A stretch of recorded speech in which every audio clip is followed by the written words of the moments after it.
हर खबर पर होगी आपकी पकड़। डाउनलोड कीजिए एबीपी लाइव ऐप।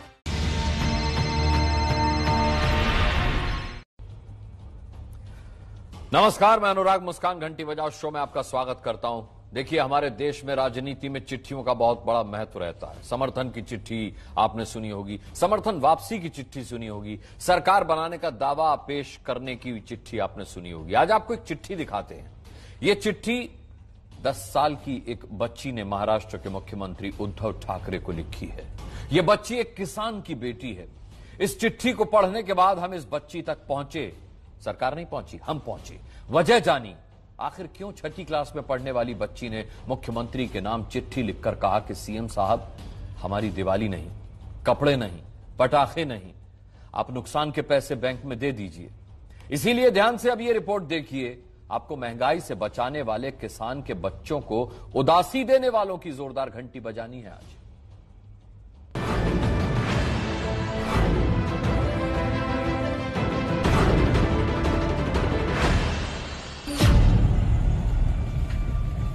आदरणीय मुख्यमंत्री उद्धव ठाकरे जी, आपकी दिवाली जरूर खुशियों से भरी रही होगी, लेकिन मुंबई में आपके घर से 580 किलोमीटर दूर बैठी 10 साल की समीक्षा दिवाली पर अपनी खुशियों का यूं ही इंतजार करती रह गई।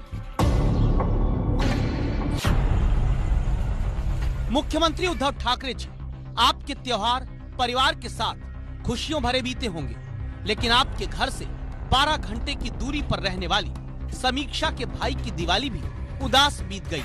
जानते हैं क्यों? क्योंकि समीक्षा और उसका भाई किसान के बेटे बेटी हैं। क्योंकि महाराष्ट्र सरकार ने किसानों को दिवाली तक मदद पहुंचाने का वादा पूरी तरह नहीं निभाया, और तब छठी क्लास में पढ़ने वाली किसान पुत्री समीक्षा ने चिट्ठी लिखी मुख्यमंत्री के नाम। ऐसी चिट्ठी जो किसानों के परिवारों से खुशियां छीनने वाली हर सरकार, हर मुख्यमंत्री को ध्यान से पढ़ लेनी चाहिए। उद्धव ठाकरे साहब, मुख्यमंत्री साहब, मुंबई। मेरे बाबा ने पटाखे और कपड़े नहीं खरीदे। इस बार हमारे गांव में खेतों में बहुत मूसलाधार बारिश हुई, हमारी खेती बर्बाद हो गई, ऐसा बाबा ने बताया। भारी बारिश होने की वजह से हमारी सोयाबीन की खेती खराब हो गई। हमारे पास पैसे नहीं हैं। मेरे बाबा कहते हैं इस साल अपना कर्ज भी माफ नहीं हुआ, हमारी फसल बर्बाद हो गई। मेरे बाबा रात के समय खेतों में पानी देने के लिए जाते हैं। मैंने बाबा से कहा कि बाबा, दिवाली के दिन आप घर पर ही रहिए, पर वो कहते हैं कि अपने यहाँ दिन में लाइट नहीं रहती, इसलिए बाबा रात में घर पर नहीं रहते। मैंने और मेरे भाई, हम दोनों ने बाबा से कहा कि दिवाली पर कपड़े और पटाखे दिलाइए। इस पर उन्होंने कहा कि नुकसान के पैसे बैंक से मिलने पर खरीद दूंगा। हमारी दिवाली नहीं, कपड़े नहीं, पटाखे नहीं। इसलिए माँ अगर बोलती है तो माँ और बाबा में झगड़ा होता है। आप नुकसान के पैसे बैंक में दे दीजिए। आपकी समीक्षा सावके, छठी कक्षा, न्यू हाई स्कूल गोरेगांव, ताकतोड़ा, जिला हिंगोली। किसान की बेटी की सीएम के नाम लिखी गई चिट्ठी के एक एक शब्द सरकारी दिए में तेल कम रोशनी ज्यादा वाले दावों की हकीकत बताते हैं। इस चिट्ठी के सामने आने पर एबीपी न्यूज की टीम समीक्षा के घर पहुंचती। किसान का घर कच्चा, पॉलीथीन से ढका हुआ, और यहाँ पहले हमने पूछा, समीक्षा, चिट्ठी क्यों मुख्यमंत्री को लिखी? हमारे यहाँ मेरे पापा आ गए थे खेत से आ गए थे, तो मैंने बोला पापा आज दिवाली है, मुझे कपड़े और पटाखे दो लेके। तो पापा बोले मेरे पास पैसे नहीं। तो मैंने बोला तो पैसे क्यों नहीं? तो पापा बोले तो हमें खेती में सोयाबीन और उड़ीद कम हुए और बहुत ही खराब हुए, और उसको कोई लेना नहीं चाहता। मैंने बोला क्यों नहीं लेने चाहते? वो खराब है इसलिए वो नहीं लेने चाहते। तो मैंने बोला अब उस नुकसानी के पैसे कौन भरेगा? तो वो बोले थे उद्धव ठाकरे साहब वो बैंक में पैसे डालेंगे। तो मैंने बोला कब डालेंगे? तो वो पता नहीं। तो मैंने बोला तो मैं ना उनको मिलने जाती हूँ। तो पापा बोले थे उनको मिलना हमारे हाथ में नहीं है। सीएम से मिलना हाथ में था नहीं, और दिवाली की खुशियां समीक्षा और उसके भाई की आंखों में ही दम तोड़ती दिख रही थी। जो सक्षम घर के थे, उनके बच्चे कुछ यूं पटाखे चला रहे थे। समीक्षा और उसका भाई पटाखे, कपड़े तक नहीं खरीद पा रहे थे, क्योंकि पिता की सोयाबीन की फसल बारिश में बर्बाद हो गई थी। सोयाबीन बोने का खर्च भी अब निकाल पाने का पैसा पिता के पास नहीं था। महाराष्ट्र सरकार ने दिवाली तक किसानों को मुआवजा देने का ऐलान किया था। दिवाली आई, बीत गई, लेकिन समीक्षा जैसी बच्चियों की खुशियां कभी नहीं आई, क्योंकि फसल बर्बादी का मुआवजा वादे के बाद महाराष्ट्र सरकार किसानों को पूरी तरह नहीं दे पाई। और तब किसान की बेटी समीक्षा ने अपनी तस्वीर नीचे लगाकर मुख्यमंत्री उद्धव ठाकरे के नाम चिट्ठी लिखकर पूछा, हमारी खुशियां बैंक अकाउंट में कब डालेंगे साहेब? खत में उसने ऐसा लिखा है कि वो खाते में अगर पैसे डाले होते तो गरीबों की दिवाली जैसी मनाई जाती। लेकिन ऐसा क्या हो गया कि जो हमारे खेत में हमने जो फसलें डाली थी तो उसका जितने डाले उतने भी नहीं हमें मिल गए। तो वो उसका मुआवजा जो वो सीएम साहब हमारे देने वाले थे, उद्धव जी ठाकरे, तो उन्होंने क्या किया कि हम देंगे दिवाली से पहले, और वैसा कुछ हो गया नहीं। इसीलिए हम दोनों बातें कर रहे थे, तो वो बोली कि मुझे फटाके और कपड़े ला कर दो, पिताजी को बोल रही थी। तो ऐसे में उसके पिताजी ला नहीं सकते थे, क्योंकि वो जो मुआवजा खेत में डाला उतना भी हमें मिला नहीं, इसीलिए वो पिताजी उसके बोल रहे थे, इसीलिए उसने खत लिखा।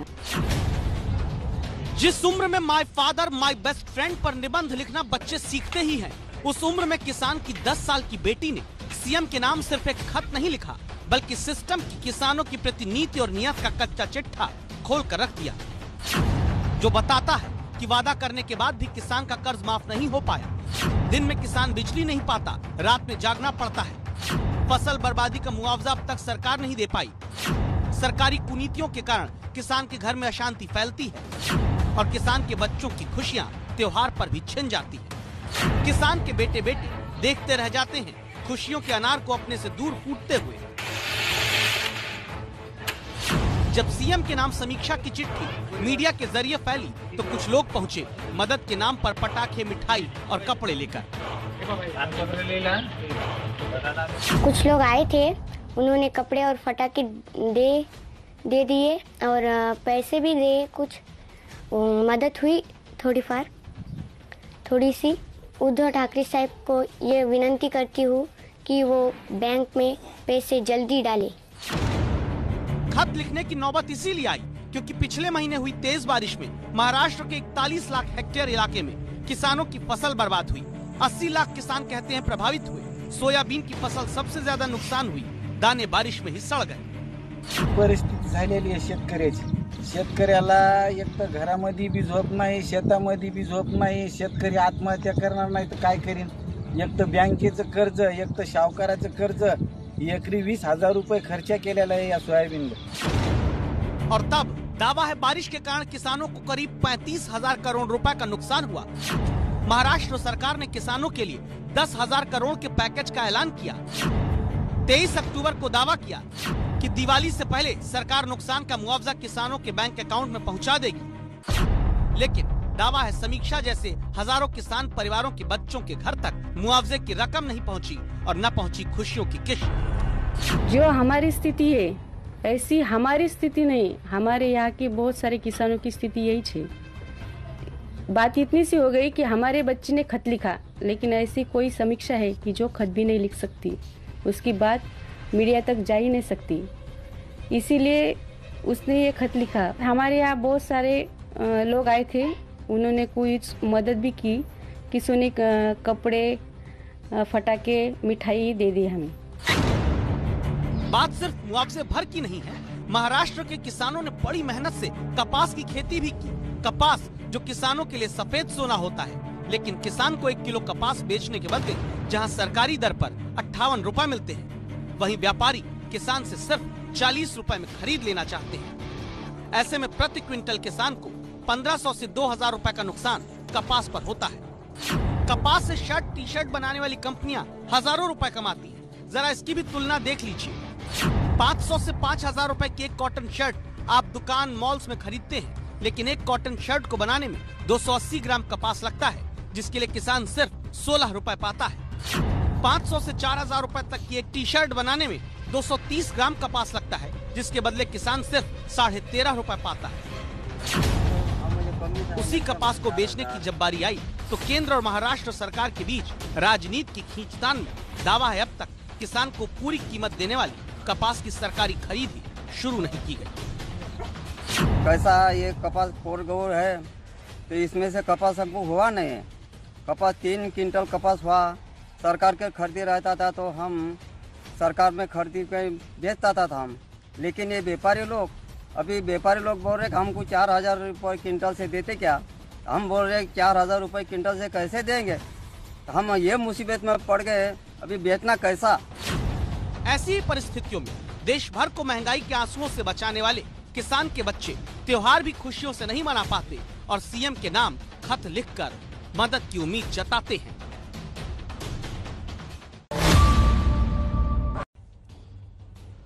और अब एक ऐसे अंधेर की आपको घंटी बजानी है जहां कानून का मजाक उड़ रहा है। ये कहानी झारखंड के रांची से आई है, जहां चारा घोटाले को दोषी लालू प्रसाद यादव रांची के सबसे बड़े अस्पताल के निदेशक के बंगले में इलाज करा रहे हैं और अब जनता रिम्स निदेशक के रहने के इंतजाम का किराया अपनी जेब से भरेगी। लालू के राज में आलू का ढेलाना हुआ, तबला बजेगा धीन धीन का एक आदमी बजेगा 3 दिन में बताना चाहता। एक तरफ चारा घोटाले में सजा याफ्ता लालू यादव और दूसरी तरफ झारखंड के सबसे बड़े सरकारी अस्पताल के नवनियुक्त निदेशक और पद्मश्री से सम्मानित डॉक्टर प्रदीप सिन्हा।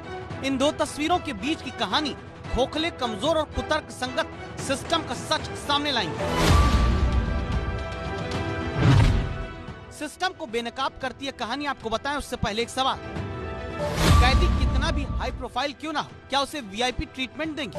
अगर नहीं तो फिर क्यों 950 करोड़ के चारा घोटाले में सजा काट रहे लालू प्रसाद यादव को जेल की जगह रांची में कोरोना से बचाने के नाम पर 3 महीने और 12 दिन से रिम्स के डायरेक्टर के बंगले में रखा गया है? तो फिर क्यों 2 साल 2 महीने और 19 दिन से इलाज के नाम पर जेल की जगह रिम्स अस्पताल में लालू यादव को रखा गया है?